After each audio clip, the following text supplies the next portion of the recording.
chemistry so soon? Yeah, Judge said in timeout, let's get organized.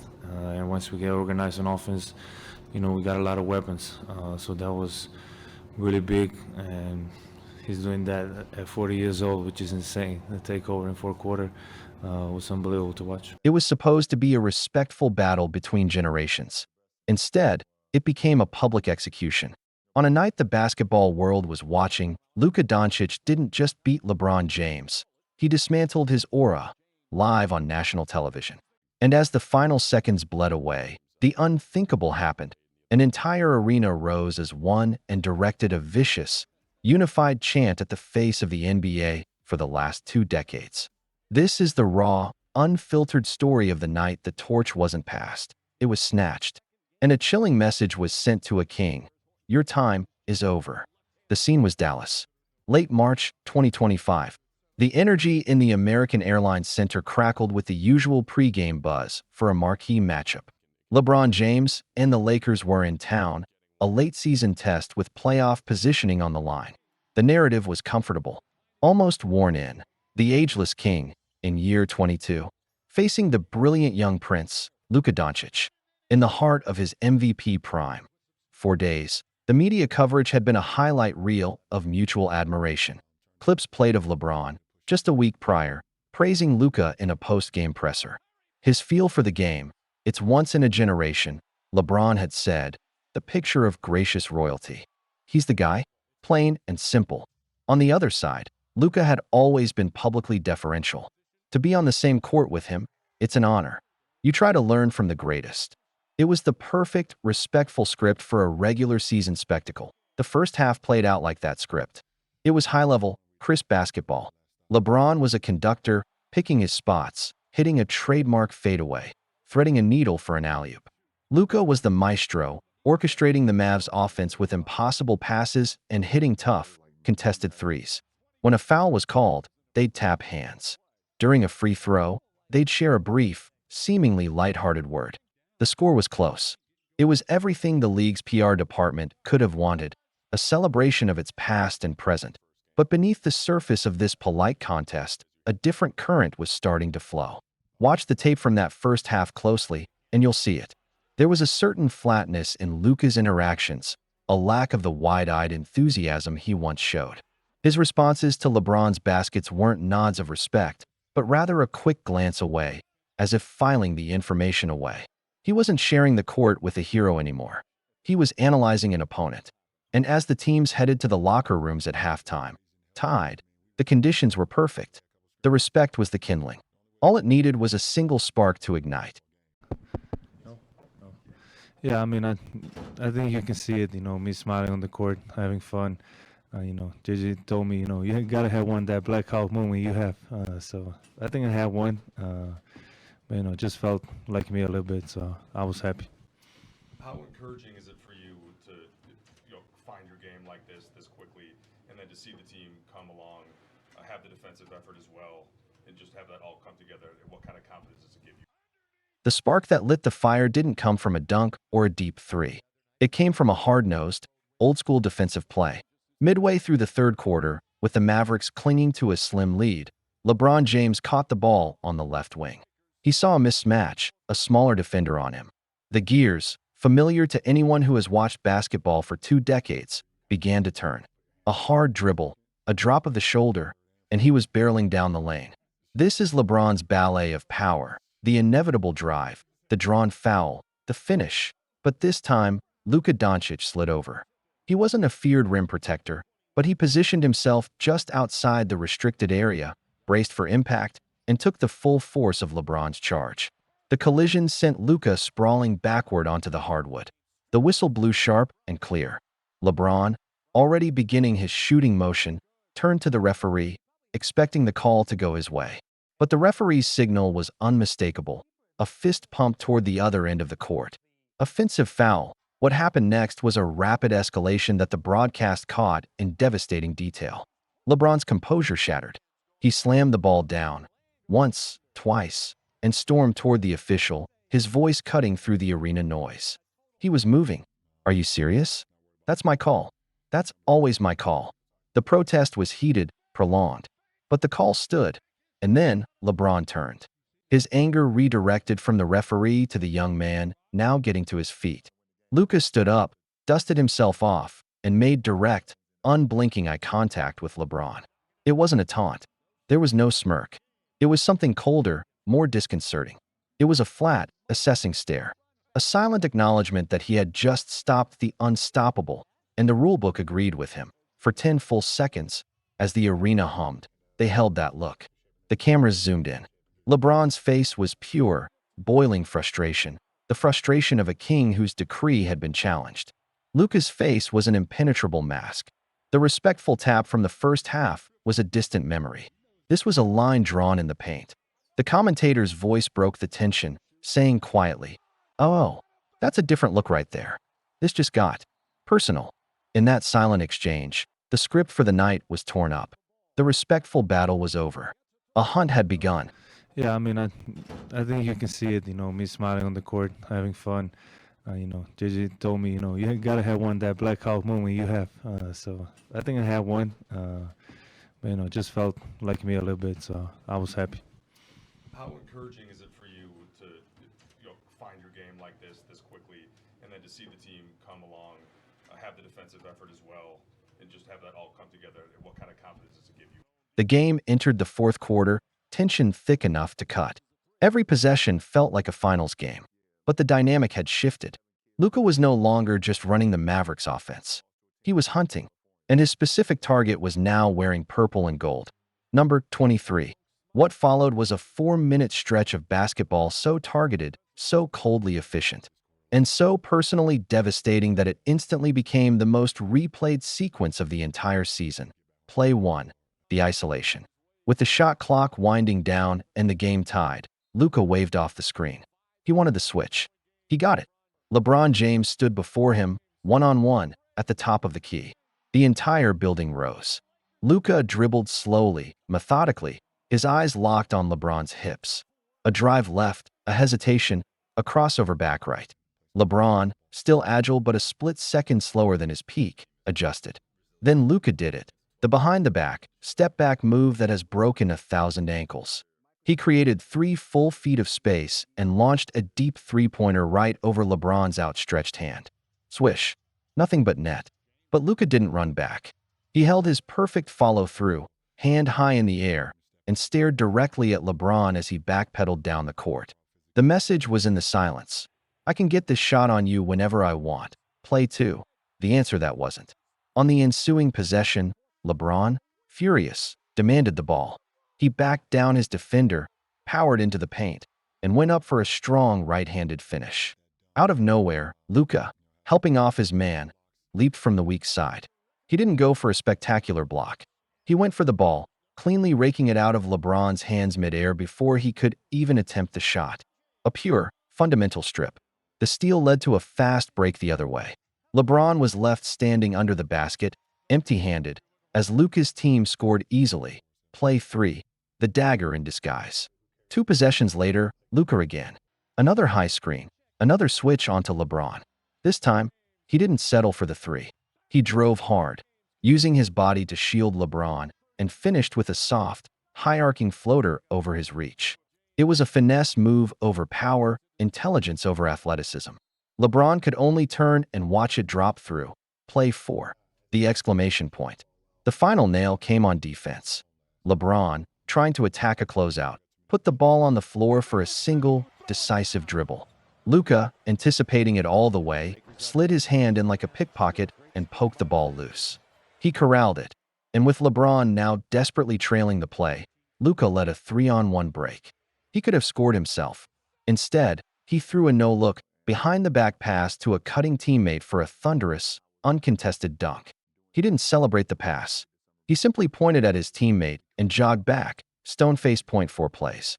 A 3 in his face. A steal. A floater over him. A strip and a highlight assist. This was no longer a basketball game. This was a surgical, public dismantling. The broadcast crew was stunned into near silence, only managing phrases like, "My goodness," and "he is targeting him." Every close-up on LeBron showed a growing storm, frustration, exhaustion, and a dawning, humiliating realization. The king was being dethroned, possession by possession, on live TV. I think on the last two games we made our shots. I think when we share the ball and play how we need to, we get a lot of good shots, and that's what we did today. Like I said, first half was so, but I think we made it was a major difference in the second half. Everybody was sharing the ball, everybody was getting good looks.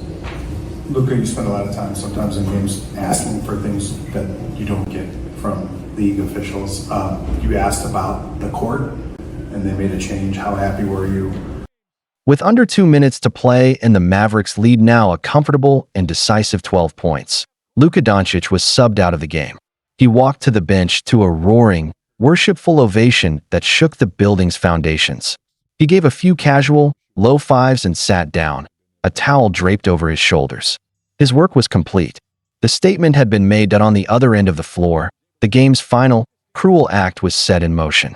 A foul sent LeBron James to the free throw line. The outcome was decided, but the ritual continued. As he stood alone at the charity stripe, the roar for Luka settled into a low, anticipatory hum. And then, it started. From a section behind the basket, a small, clear chant began. It was rhythmic, almost metallic. Your time is over. Clap, clap. Your time is over. It didn't stay in that section for long. Like a wildfire fueled by the humiliation it had just witnessed, the chant spread. It jumped to the adjacent sections. It swept through the lower bowl. Within 30 seconds, it wasn't a chant. It was a deafening, unified roar engulfing the entire arena. 20,000 voices, in perfect, thunderous sync. Your time is over. Your time is over. The broadcast microphones picked it up with crystal, horrifying clarity. The production truck, knowing it was capturing a viral moment in real time, cut to a slow-motion close-up of LeBron at the line. The visual was devastating. He bounced the ball, his eyes fixed on the rim, but his expression was 1,000 miles away. You could see him trying to lock in, to block out the noise, but the chant was a physical force. It wasn't just sound. It was a verdict. He took his first shot. The ball clanked hard off the back iron, a badly missed free throw. The chant swelled, now mixed with a wave of cheers and whistles. He stepped back, took a deep breath that seemed to shake his entire frame, and prepared for the second shot. The chant did not relent. It pounded like a drumbeat, marking the end of a reign. He released the ball. Another clank. Another miss. In that moment, the basketball became irrelevant. The score was irrelevant. The only thing that mattered was that image, LeBron James. The all-time leading scorer, a 4-time champion. One of the most dominant athletes in history, standing isolated, being told by an entire city that his era had concluded. It was a public reckoning more brutal than any loss, any stat line, any critical article. It was a collective voice from the future telling the past its time was up. The final buzzer sounded shortly after, but the real end had come at the free throw line, drowned out by a chant that would echo far beyond that arena. I knew it was coming, so I always say, like, I did my job. Like, you play 4-on-3, that's the easiest basketball you can play, so I always accept that. And I think in the second half we did a way better job than in first. So you guys have several games before the quarterfinal, but you'll host the Spurs. Do you like that concept now? You get into the single elimination game, right? You obviously went in advance. Yeah, I like it a lot. Like I said, back in Spain I used to play this Copa del Rey. It was in February, but it's the same concept. So I welcome that, and I like the cup a lot. You guys are beyond the cup. If the game was a thunderous explosion, the immediate aftermath was a chilling, pressurized silence. The post-game press conferences were not where the story was told, but where the true depth of the damage was revealed by what was not said. First, Luka Dončić took the podium. He sat down, looking more weary than celebratory. He gave clipped, monotone answers about team defense and following the game plan. Then came the inevitable question, the one every reporter in the room was waiting to ask. Luka, on that sequence in the fourth where you isolated and hit the three over LeBron, and then the defensive plays that followed, what was going through your mind? And what was your reaction to the crowd's chant for LeBron? Luka leaned into the microphone. His expression didn't flicker. No smile, no smirk, no diplomatic warmth. In a flat, matter-of-fact tone, he delivered a line that would be dissected for weeks. "I was just playing basketball, trying to win a game. The crowd, they do what they want. It's not for me to say." He then leaned back, signaling he was done with the topic. There was no "LeBron is a great player." No, "it's an honor to compete against him." No, "I have respect for his legacy." It was a verbal shrug, a dismissal. The "just playing basketball" line was a shield, and behind it was a cold indifference that felt more insulting than any trash talk. Then, the basketball world waited for the response. It never came. LeBron James did not appear for his scheduled press conference. His media handler announced to the assembled reporters that LeBron had left the building to receive treatment. No questions would be taken. A single, typed statement was distributed. It read, in full, "They executed better in the final minutes. We didn't. We have to be better. On to the next one." That was it. 24 words to address a seismic event. For a player of LeBron's stature, a global icon who has meticulously managed his message for 2 decades, this was unprecedented. After a career-defining humiliation, to offer no perspective, no grace, no fight-back rhetoric, it was the loudest statement he could have made. His silence screamed of a wound too raw for the cameras, a pride too wounded for spin. It confirmed, more powerfully than any rant could, that the arrows had hit their mark. The king had no words, because for perhaps the first time, the narrative was completely, utterly out of his control. The vacuum left by his silence was immediate and total. The sports news cycle, starved for official comment, began to feed on itself. The highlights of the humiliation played on a loop. The audio of the chant was isolated and turned into social media clips. The cold stare from the charge play, the step-back three, the missed free throws. They were all spliced together into a devastating montage set to dramatic music. The story was no longer about a game. It was about an assassination, and the target had gone into hiding. Interesting thing I found about threes. So let's call 18 to 24 seconds on the shot clock. Let's call that early shot clock. Yep. Okay. First 6 seconds of the shot clock. In 2014, 2015, the average team for this season took 322 total threes in the first 6 seconds of the shot clock. Okay. What is this? You said 13, 14? Yeah, Okay. 14, 15. 14, 15. Five teams attempted below 200 total threes for the season in the first 6 seconds of the shot clock. Yep. Last season's data, that number was up by 100 total threes, basically 420 total threes. Yep. In the absence of the main characters, the court of public opinion convened, and the verdicts were passionately, violently divided. The basketball world fractured into 2 opposing camps, turning social media and talk radio into a war zone. This was no longer about a single game. It was a referendum on respect, legacy, and the brutal, unsentimental nature of sports. That on one side stood the defenders of the crown. This camp, filled with longtime fans, former players speaking off the record, and media members who grew up watching LeBron's ascent, framed the night as a profound disgrace. Their argument wasn't about basketball.